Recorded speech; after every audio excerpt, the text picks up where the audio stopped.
Janshakti Maharashtra news चॅनलमध्ये आपले स्वागत आहे। केज आजीच्या रक्षाविसर्जनासाठी दुचाकीवरून गावाकडे निघालेल्या दुचाकीस्वाराला भरधाव टेम्पोने जोराची धडक दिली। या अपघातात दुचाकीस्वाराचा जागीच मृत्यू झाला, तर पाठीमागे बसलेल्या त्याचा मित्र जखमी झाला। जखमीवर अंबाजोगाईच्या रुग्णालयात उपचार सुरू आहेत। हा अपघात बुधवारी दिनांक 23 केज मांजरसुंबा रस्त्यावरील बरड फाट्याजवळ पहाटे 5:30च्या सुमारास घडला। अनुप विठ्ठलराव सोनटक्के वय 30 असे या तरुणाचे नाव आहे। अनुप सोनटक्के हा छत्रपती संभाजीनगर येथील गारखेडा परिसरात कामानिमित्त राहतो।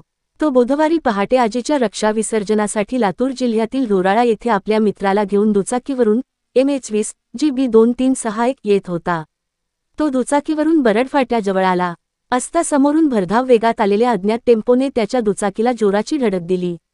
या भीषण अपघातात अनुपचा जागीच मृत्यू झाला, तर त्याचा मित्र जखमी झाला। मित्रावर अंबाजोगाईच्या स्वामी रामानंद तीर्थ रुग्णालयात उपचार सुरू आहेत। घटनेची माहिती मिळताच केज पोलीस ठाण्याचे जमादार राजू वंजारे, पोलीस नाईक पाशा शेख यांनी घटनास्थळी भेट देऊन पंचनामा केला। केज उपजिल्हा रुग्णालयात शवविच्छेदन करून मृतदेह नातेवाईकांच्या ताब्यात देण्यात आला।